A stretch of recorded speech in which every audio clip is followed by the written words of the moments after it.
All right, ladies and gentlemen, we are back with our end of day pulse wave report with yours truly, the Algo Capitalist, aka the Vulcan, coming to you live from pulsewavetrading.com, home of the world famous pulse wave price trigger reports. All right, so as you know, this is a holiday trading week, so we're expecting the possibility of some volatility as we get closer to Wednesday and Thursday. There's a plethora of government reports and earnings and things of that nature. And to top it off, Fed minutes on Wednesday. So just a lot of different things going on. Also, there's uncertainty in the crypto space, what's happening there. You got Twitter still in the news. You got the war. We got shortages. There's just no end in sight with all of the issues and the news that's happening.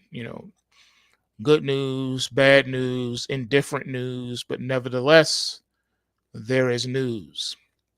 All right, so with that being said, I'm expecting that the markets, for the most part, will probably stay quiet until we hit the midweek. And then that's when things will probably start to heat up. So that's what we're looking and watching at this point. All right, so first thing I want to show you, not going to keep you long tonight, just want to look at a few charts. All right, so here is the S&P 500. The ticker is SPY. And you'll notice that the market is still being controlled by the bears at this point. You're still in a bear market, all right? And even though price action is now above the Kumo cloud, you still got the gap down here that is in the cloud, and the price action has not been reconciled. There's a strong possibility the longer it takes for the market to come down and fill this gap, that the worse off the market will be once it does come down here, that it won't be able to sustain itself and will crack into new lows. All right, so that is what we're watching. And right now, the bears are in control of this market. All right, so anything below $392.50 is a short sale, just point blank. That's what it is. All right, so you're short below 392.50. If the market dips below it, it's a wrap. All right, it's going to drop through the top of this Kumo cloud and race to the bottom. Lickety split, just like that. All right, so just be aware of that as you're moving forward, as we get closer to Wednesday and then into Thursday. Friday, there's reports too, but most people are going to be taking off for the holidays, and they're going to be traveling and things of that nature. So I don't anticipate too much going on Thursday and Friday. All right, let's see here. All right. Oh, I pulled the wrong thing. Bear with me just for a second. Pulled the wrong chart. All right, let's try this again. All right, here we go. All right, so this is the NASDAQ 100 by way of the QQQ. And you can see it's the same situation, but the gap is below the Kumo cloud. All right, it's down here. So same scenario of the S&P. The bears are in control. Now with the NASDAQ 100 on this one, short below 280.86. So short below $280.86. All right, as the market should drop fast and furious below the bottom of the Kumo cloud and down here to fill this gap and probably overshoot and keep falling and get into free fall at that point in time. That's the danger that we're looking for with both the S&P and the NASDAQ 100. All right, we are still in a bear market. Do not forget that. The bear can relock into the downside at any moment. The risk in a bear market is always to the downside. All right, and here you are now in the Dow. Now, the Dow is stronger than the others. And we have selling or positioning up here. You see this diamond. That means today there was some selling, some rather large positions being built. So with the Dow Jones, short selling will probably intensify and accelerate below $335.37. All right, that's what you're going to want to look out for, because if that is triggered, then this market goes into free fall all the way down to the top of the Kumo cloud, and it will not hold. It will keep accelerating and dropping down to the bottom of the Kumo cloud. Now, you don't have the kind of gap on this chart like you do on the S&P and the NASDAQ. However, because of this diamond right here, this is a positive bot check, meaning that we got a positive return on short selling entering the market with large positions. You probably can't see it here, but there's a green diamond right here at the top of the Kumo cloud. So that means that this top of the Kumo cloud is not going to act as a support. It's going to act as a false bottom. And if price action starts to go into free fall, it's just going to crash right through this and right through the bottom of this Kumo cloud and keep falling. All right, so that is what we're looking out for tomorrow. And the Dow is $335.37, because there's a ton of short selling at and below that number. All right, FYI on the Dow. All right, taking a look at gold, pulling up GLD now, and you will see some more similarities when we look at these precious metals. You'll notice that a lot of the chart patterns are similar with each other. What do you have here? Here's the GLD. This is gold. We had that positive return on the short selling, and look at the back-to-back down days. See what I'm saying? So you can't make this stuff up. It is what it is. And so we got this reverse bot check. So if and when the price action gets back down here at these acceleration points, these are price inflection points. All right, on the way down, when you meet these price inflection points, they don't act as a support.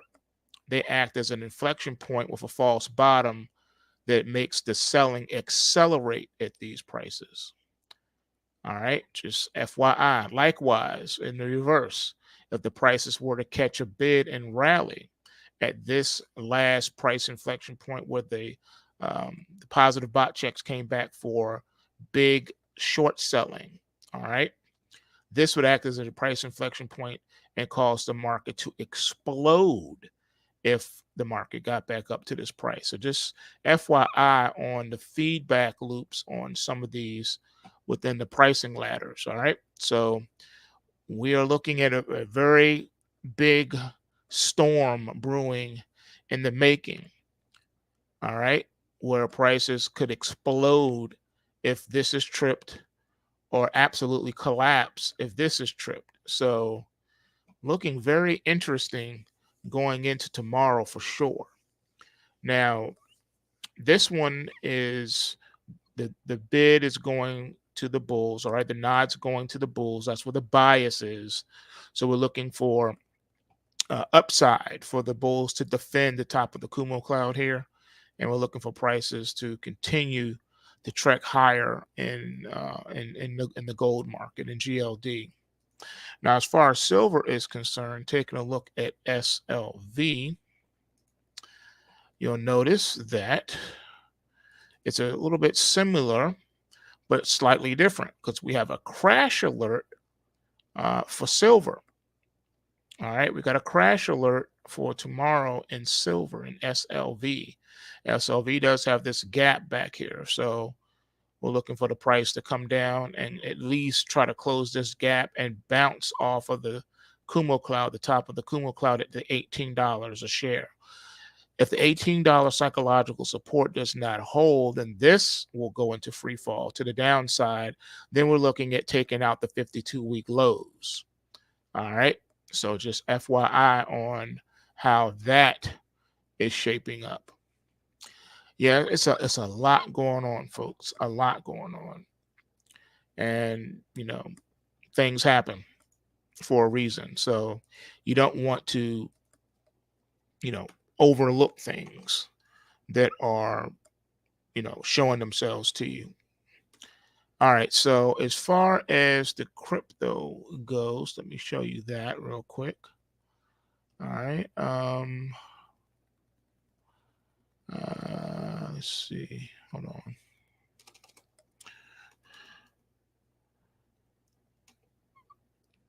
Okay, nope, that's not it. Okay, here we go.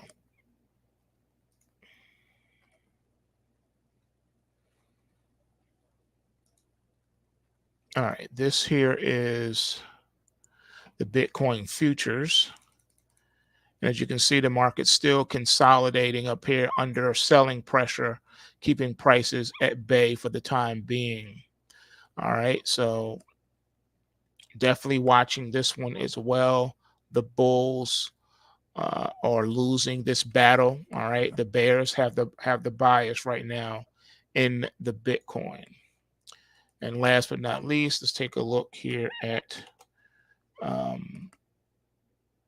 Ethereum. All right, let's see. All right.